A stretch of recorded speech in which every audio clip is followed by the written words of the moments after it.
ഹൂസ്റ്റണിലെ പുൽമൈതാനത്ത് Japanese പടയെ നാടകീയമായി മുട്ടുകുത്തിച്ച് 1938 ചരിത്രം ആവർത്തിച്ചുകൊണ്ട് Brazil pre ക്വാർട്ടറിലേക്ക് March ചെയ്യുമ്പോൾ ലോകമെമ്പാടുമുള്ള മഞ്ഞക്കടൽ ഇരമ്പുകയാണ്. സൂപ്പർ താരം നെയ്മറുടെ അഭാവത്തിലും തോൽക്കുമെന്ന് പ്രവചിച്ചവരുടെ നെഞ്ചിലേക്ക് കാസിമിറോയുടെ തകർപ്പൻ ഹെഡറും ഇഞ്ചുറി ടൈമിൽ മാർട്ടിനെല്ലി തൊടുത്ത വെടിയുണ്ടയും പായിച്ചാണ് കാനറികൾ തങ്ങളുടെ അപ്രമാദിത്യം പ്രഖ്യാപിച്ചത്. വിമർശകരുടെ പ്രവചനങ്ങളെയും ആശങ്കകളെയും കാറ്റിൽ പറത്തിക്കൊണ്ട് കളിമുറ്റത്ത് മഞ്ഞക്കുപ്പായക്കാർ തങ്ങളുടെ കനൽ വഴികളിൽ വെട്ടിത്തെളിച്ച ആവേശ പോരാട്ടമായിരുന്നു ബ്രസീൽ ജപ്പാൻ നോക്കൌട്ട് മത്സരം. ജപ്പാന്റെ വേഗത്തിനും അച്ചടക്കമുള്ള തന്ത്രങ്ങൾക്കും മുന്നിൽ ബ്രസീൽ പതറുമെന്ന് വിധി എഴുതിയവർക്ക് കളിക്കളത്തിൽ കാൽപന്തിന്റെ മാന്ത്രികത കൊണ്ട് കാനറികൾ മറുപടി നൽകി. മത്സരത്തിന്റെ തുടക്കം മുതൽ തന്നെ ജപ്പാൻ തങ്ങളുടെ പതിവ് ശൈലിയിലുള്ള അതിവേഗ പാസുകളിലൂടെയും കൗണ്ടർ അറ്റാക്കുകളിലൂടെയും ബ്രസീലിനെ സമ്മർദ്ദത്തിലാക്കാൻ ശ്രമിച്ചു. ജപ്പാന്റെ മിഡിൽ ഫീൽഡ് നീക്കങ്ങൾ പലപ്പോഴും ബ്രസീലിയൻ പ്രതിരോധ കോട്ടയെ പരീക്ഷിക്കുന്നതായിരുന്നു.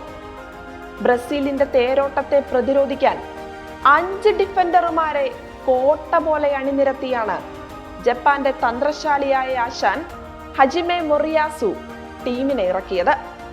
തുടക്കത്തിൽ കാർലോ ആഞ്ചലോട്ടിയുടെ ബ്രസീലിയൻ തന്ത്രങ്ങളെ നിഷ്പ്രഭമാക്കാൻ ജപ്പാന് കഴിഞ്ഞു എന്നതിൽ സംശയമില്ല. കളി നിയന്ത്രിക്കേണ്ട ബ്രസീലിന്റെ വിഖ്യാത മിഡ്ഫീൽഡർമാരായ കാസിമിറോയെയും ലൂക്കാസ് പക്വേറ്റയെയും കൂട്ടാൻ ജാപ്പനീസ് പടയ്ക്ക് കഴിഞ്ഞു. മത്സരത്തിന്റെ 29-ാം മിനിറ്റിൽ മഞ്ഞക്കടലിരമ്പിയ ഹൂസ്റ്റൺ സ്റ്റേഡിയത്തെ നിശബ്ദമാക്കിക്കൊണ്ട് ജപ്പാൻ ആദ്യ വെടിപൊട്ടിച്ചു. ബുണ്ടസ്ലിഗ താരം കൈഷു സാനോ ബ്രസീൽ ഡിഫൻസിൽ നിന്ന് പന്ത് തട്ടിയെടുത്ത് ഒറ്റയ്ക്ക് മുന്നേറി തൊടുത്ത ഒരു ബുള്ളറ്റ് ഷോട്ട് ബ്രസീൽ ഗോൾ വലയുടെ ഇടത് കോർണറിലേക്ക്. ആദ്യ പകുതിയിൽ 66% പന്തടക്കി വെച്ചിട്ടും ഒരു ഗോൾ പോലും മറുപടി നൽകാനാകാതെ കാനറികൾ പതറിയ കാഴ്ചയാണ് ലോകം കണ്ടത്.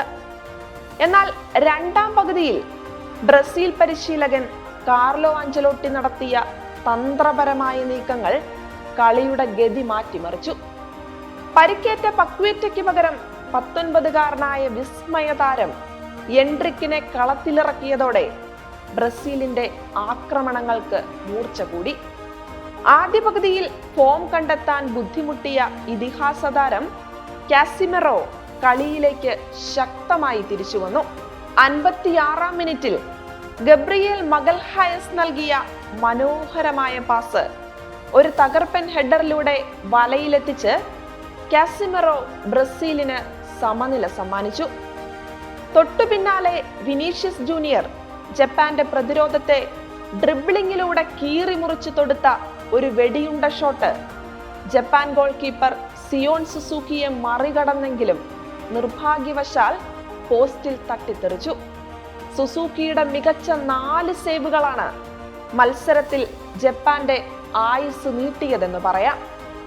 ഒടുവിൽ മത്സരം എക്സ്ട്രാ ടൈമിലേക്ക് നീങ്ങുമെന്ന് ഉറപ്പിച്ചിരിക്കെ ഇഞ്ചുറി ടൈമിന്റെ 6-ാം മിനിറ്റിലാണ് ഹൂസ്റ്റൺ സ്റ്റേഡിയത്തെ ആവേശക്കടലാക്കിയ ആ നാടകീയ നിമിഷം പിറന്നത്.